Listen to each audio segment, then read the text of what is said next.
오늘은 소통이라는 주제로 이제 창세기의 말씀을 계속해서 우리 나누도록 하겠습니다.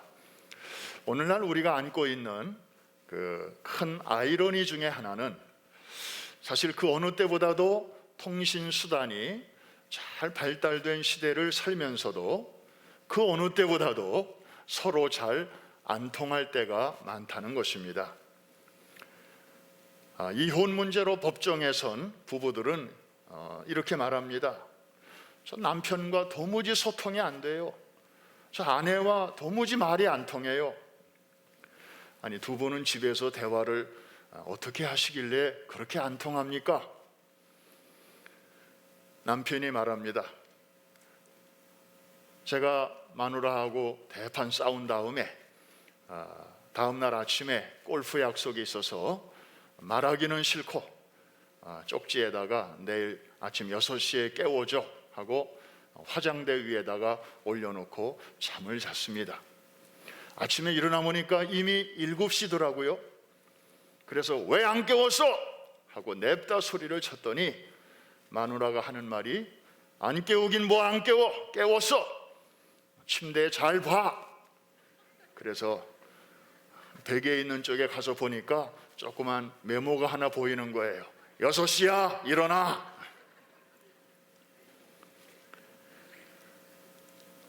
탈선한 자녀를 찾아서 파출소에 찾아온 부모에게 자녀들은 울부짖듯 말합니다. 우리 엄마와 아빠하고는 도무지 소통이 안 돼요. 여러분, 서로 다른 언어를 써서가 아니죠. 같은 말을 쓰고 있으면서도 잘 안 통하니까 문제가 되는 것입니다. 왜 이렇게 된 것일까요? 언제부터 이런 일이 생긴 걸까요? 소위 불통의 역사를 다른 데서는 우리가 확인할 길이 없지만 성경은 우리에게 그것을 선명하게 보여주고 있습니다. 오늘 1절을 한번 보시면 이렇게 시작되고 있습니다. 온 땅의 언어가 하나요 말이 하나였더라. 노아의 홍수에 대해서 우리가 얼마 전에 살펴봤습니다. 방주에서 나온 노아의 8 식구들로부터 시작된 새로운 인류. 처음에는 이들이 비록 흩어져 살았지만 소통에 아무런 장애가 없었습니다. 그런데 시간이 흐르면서 문제가 불거지기 시작합니다. 점점 이들은 하나님으로부터 멀어지기 시작했습니다. 하나님을 잊어버리기 시작했던 것입니다. 그런 그들이 거기서 제일 먼저 한 일이 무엇인가 하니까 성과 대를 쌓는 일이었습니다. 여러분, 성은 영어 성경에 보니까 city라고 되어 있습니다. 견고한 성읍입니다. 누군가로부터 자기들을 지킬 수 있는 그런 이 성벽을 포함한 안전한 그런 곳이죠. 거기다가 탑을 그들은 세우려고 했습니다. 영어로는 타워입니다. 자, 자기들끼리 이렇게 힘을 모아서 글로벌 시티를 세우겠다는 것, 또 높은 탑을 세우겠다는 것, 어떻게 보면 아무 문제 없어 보입니다. 그러나 문제는 저들의 동기입니다. 무엇 때문에 그런 일을 하려고 했는지 4절에 보면 그들의 숨은 동기가 잘 나타나 있습니다. 우리 같이 한번 읽겠습니다. 시작. 또 말하되 자, 성읍과 탑을 건설하여 그 탑 꼭대기를 하늘에 닿게 하여 우리 이름을 내고 온 지면에 흩어짐을 면하자 하였더니. 저 말은 누가 주동해서 한 말일까? 앞뒤 문맥을 살펴보니까 여러분, 니므롯이라고 들어보셨죠? 니므롯. 바로 니므롯이 저 일의 주동자였습니다. 자, 3가지 내용이 나오네요. 꼭대기를 하늘에 닿게 하자. 이거는 뭡니까? 하나님에게 도전장을 내미는 것입니다. 그 다음 우리 이름을 내자. 이거는 이제 하나님 필요 없다는 거죠. 하나님의 그 존재 자체를 인정하지 않는 것입니다. 하나님을 제거해버린 인간 중심의 유토피아를 세워보겠다는 그런 교만의 극치입니다. 그리고 세 번째, 온 지면의 흩어짐을 면하자. 이건 또 무슨 동기입니까? 여러분 기억하시나요? 노아의 홍수가 끝나자마자 하나님께서 이제 방주를 산 꼭대기에 머물게 하시고 구원받은 8명의 노아의 가족들을 지상으로 이렇게 안착시키시면서 하신 말씀이 있습니다. 생육하고 번성하여 땅에 충만하라. 하나님의 뜻이었고 하나님의 축복이었습니다. 그런데 지금 이 바벨 시대의 사람들은 지금 뭐라고 얘기를 하고 있습니까? 우리 흩어지지 말자. 똘똘 뭉치자. 흩어지면 죽는다. 하나님의 말씀과 정반대되고 있었습니다. 이쯤에서 우리 성경 바깥에 역사가의 문헌을 좀 한번 들여다볼 필요가 있겠습니다. 주후 1세기에 활동했던 유명한 유대인 역사가 요세푸스를 여러분은 기억하실 것입니다. 그가 쓴 기록에 보니까 니무롯이 여기도 등장하고 있는데, 니무롯은 대홍수 같은 하나님의 심판에 대비하여 물에 잠기지 않을 정도의 높은 탑을 쌓고자 했다는 것입니다. 바로 그 동기가 아주 불순하네요.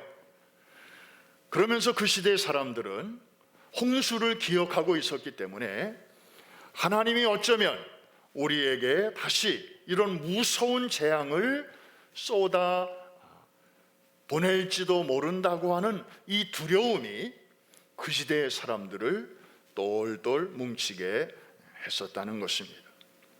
여러분, 우리가 여기서 알 수 있듯이 이 불통의 원인은 언어 문제가 아니었습니다.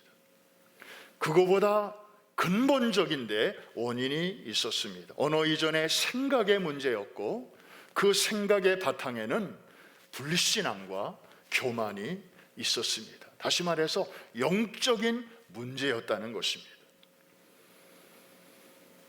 이들은 이미 하나님으로부터 멀어지고 있었고, 아니 하나님과 단절된 그런 삶을 이미 살고 있었던 것입니다. 비록 언어는 한 언어를 쓰고 있었지만 여기서부터 진정한 불통의 씨앗이 시작이 된 것입니다. 그 결과 하나님께서 내려다보시고 너무 속이 상하셨습니다. 그래서 내려오셔서 저들의 언어를 혼잡하게 하시고, 그래서 서로 말이 통하는 사람들끼리 뿔뿔이 흩어져서 살게 하신 것입니다. 여러분, 바벨탑을 짓는데 물을 가져다 달라 그런데 불을 가져오고, 모래를 가져오라 그랬는데 자갈을 가져온다면 이게 공사가 어떻게 진행이 되겠습니까? 결국에는 바벨탑은 중단되었고 또 무너져 내릴 수밖에 없었죠. 여러분, 집에서 강아지 키우시는 분들 계시죠? 또 고양이 키우시는 분들도 계시고, 어떤 분은 이 둘 다 키우시는 분도 계실 텐데, 키우시는 분들은 아마 상식적으로 그 강아지와 고양이의 랭귀지가 좀 다르다 하는 것을 아실 것입니다. 자, 예를 들면 이 꼬리를 이렇게 높이 치켜들면 강아지의 경우는 어떤 의미가 되죠? 이것은 얘가 긴장하고 있다는 것이고, 그리고 여차하면 공격하겠다는 것입니다. 그런데 고양이가 꼬리를 이렇게 높이 치켜 세우면 그거는 무슨 뜻인가 하면 정반대의 뜻이 됩니다. 아주 반갑다는 것이고 친밀감의 표현입니다. 그리고 지금 내 기분이 아주 편안하다, 그런 것입니다. 그 다음에 꼬리를 흔듭니다. 꼬리를 이렇게 강아지가 꼬리를 흔들면 이거는 친근감의 표시죠. 그런데 고양이가 꼬리를 흔들면 이거 조심해야 됩니다.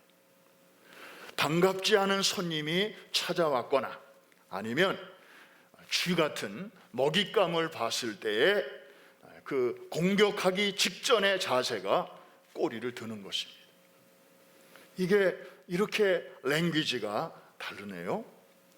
그 다음에 가끔 이 강아지가 벌렁 불어넣어서 배를 이렇게 보이면 이건 무슨 뜻인가요? 강아지 키우시는 분들은 잘 아실 것입니다.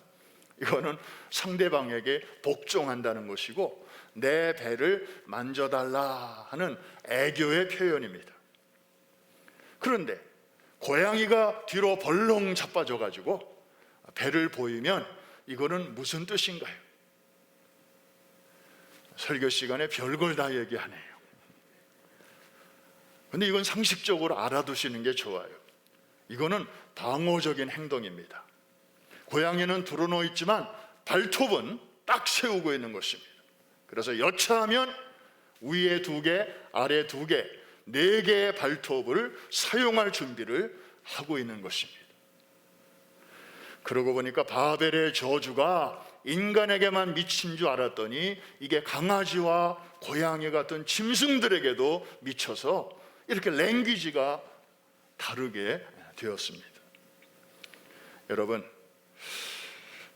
지옥이라는 게 물론 나중에 가는 지옥도 있습니다마는 아무리 좋은 환경 속에 살아도 서로 말이 안 통하고 내가 이렇게 말하는데 저쪽에서 그렇게 알아듣질 않고 자꾸 다른 쪽으로 오해를 하고 그러면 그게 지옥 아닙니까? 생지옥이죠. 생지옥.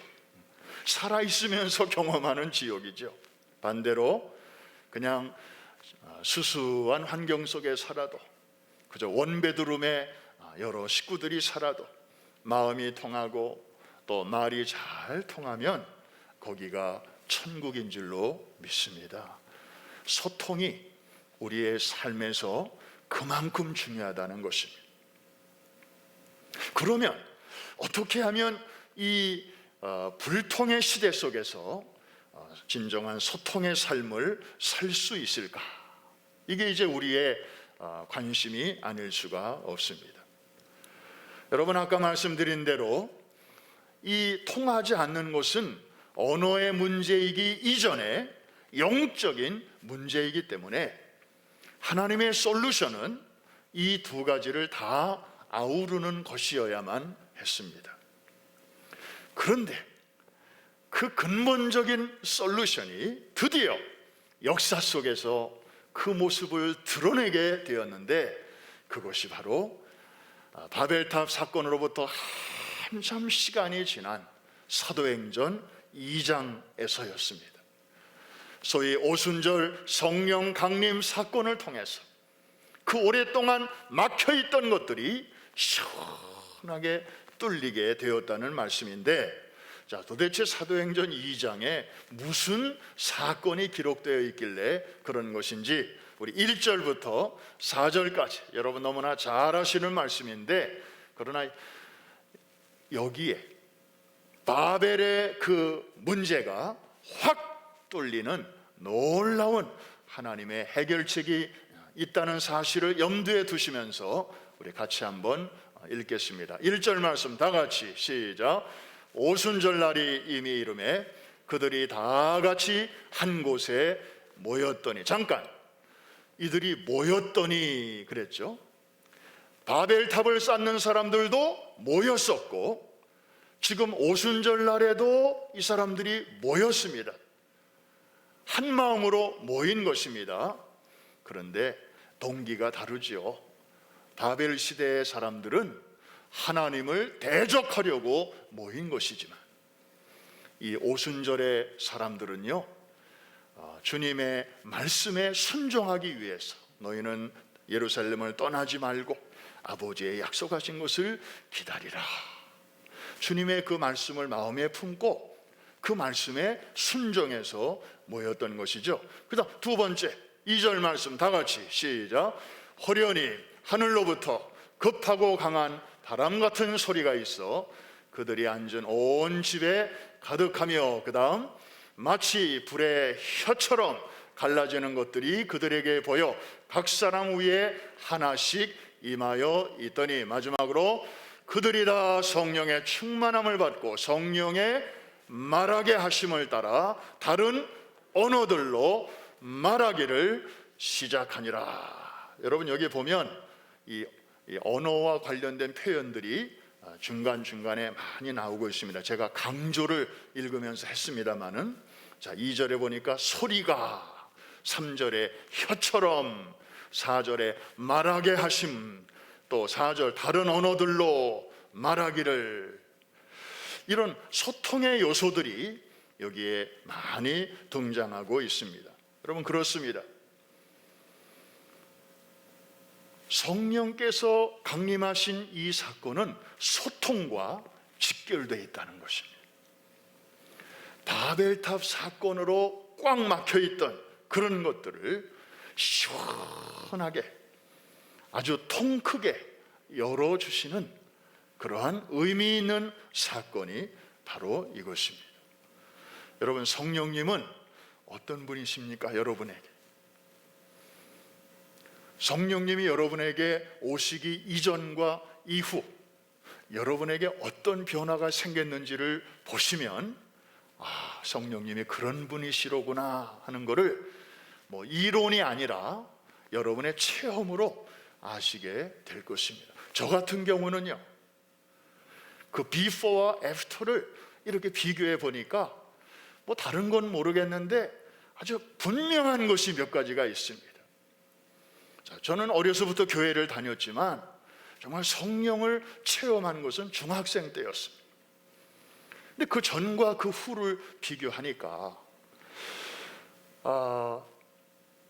성령님이 오시기 전에는요, 하나님이 싫어하시는 거를 나는 좋아했어요.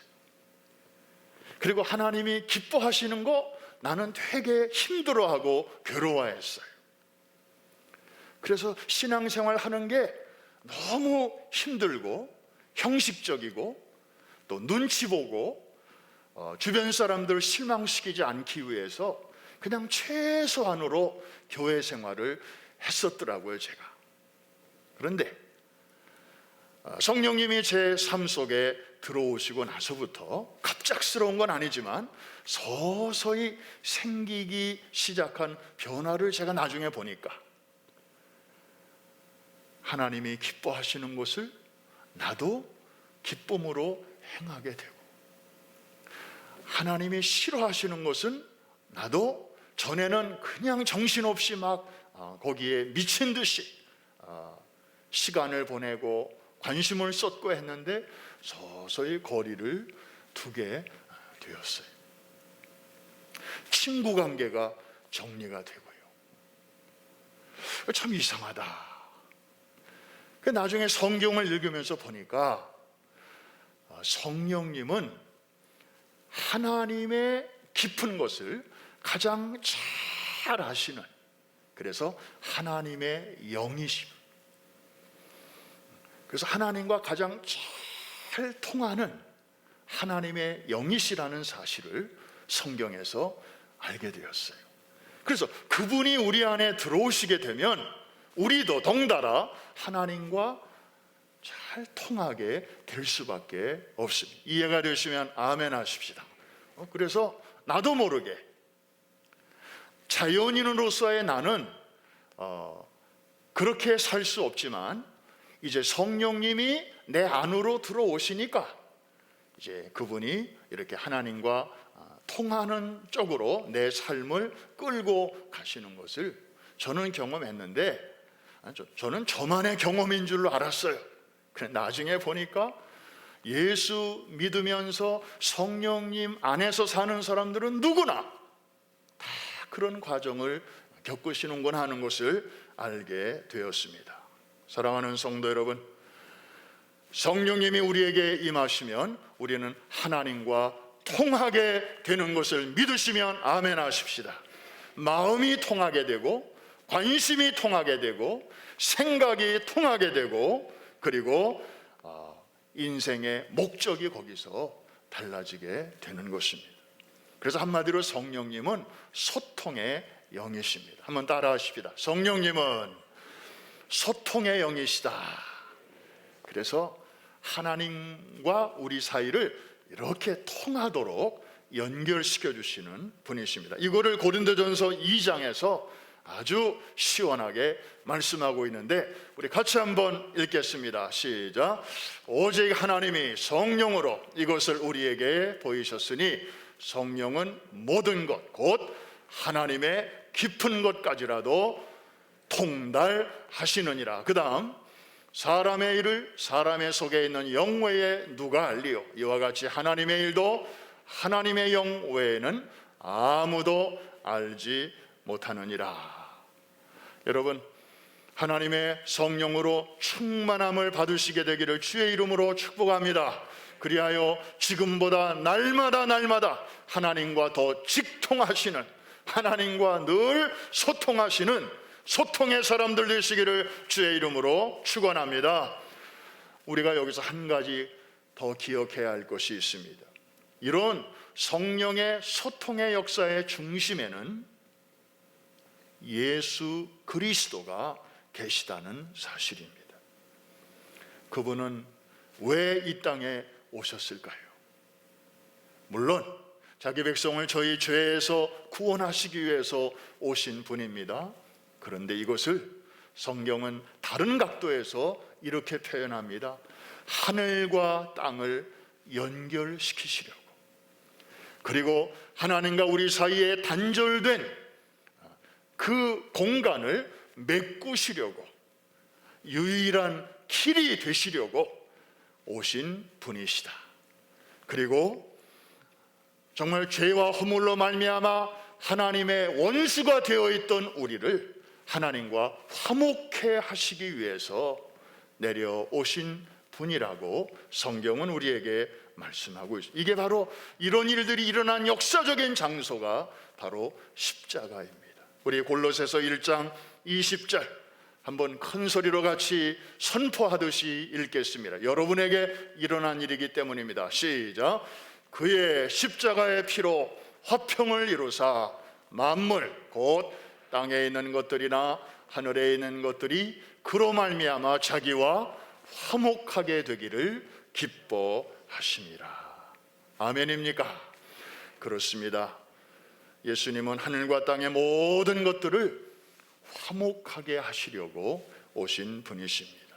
죄로 말미암아 분열과 불통의 고통을 겪고 있는 우리 가운데 찾아오셔서 소통의 문이 되어주신 분이십니다.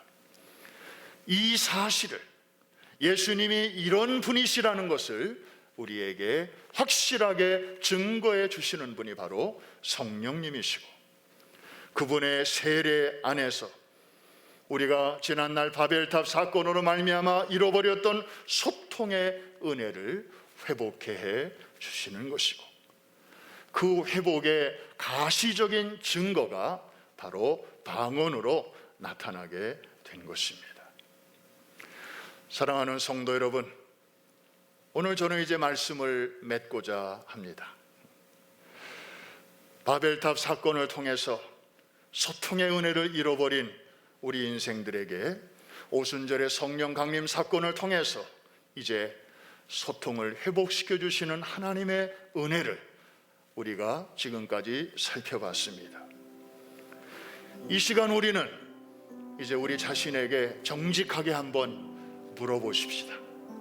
과연 나는 지금 하나님과 제대로 소통의 은혜를 누리고 살고 있는가?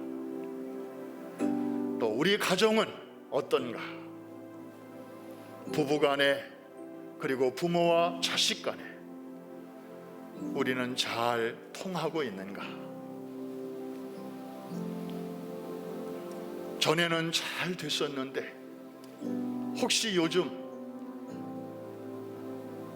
소통의 문제로 남모르는 고민과 아픔을 안고 계시는 분들은 없는가? 사실 1년 전에 발생한 코로나 팬데믹으로 인해서 그 어느 때보다도 가족들이 한 지붕 아래서 함께 보내는 시간이 많은데, 우리가 그토록 원했던 시간인데,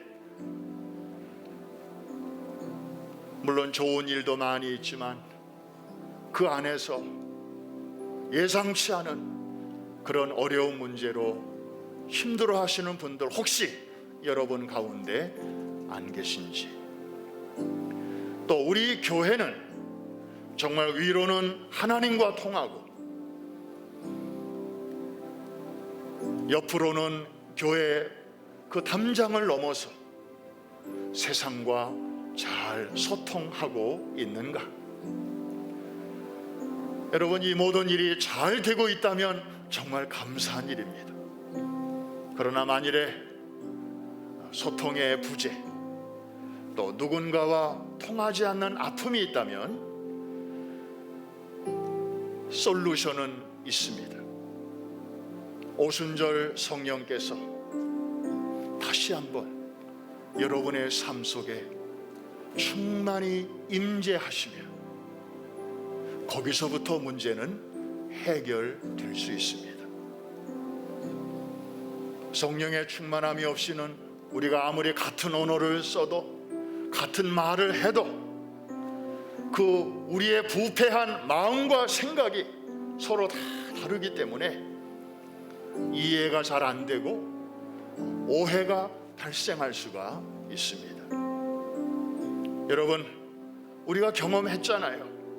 어떤 일이든지 내 힘으로만, 내 중심으로만 하려고 하면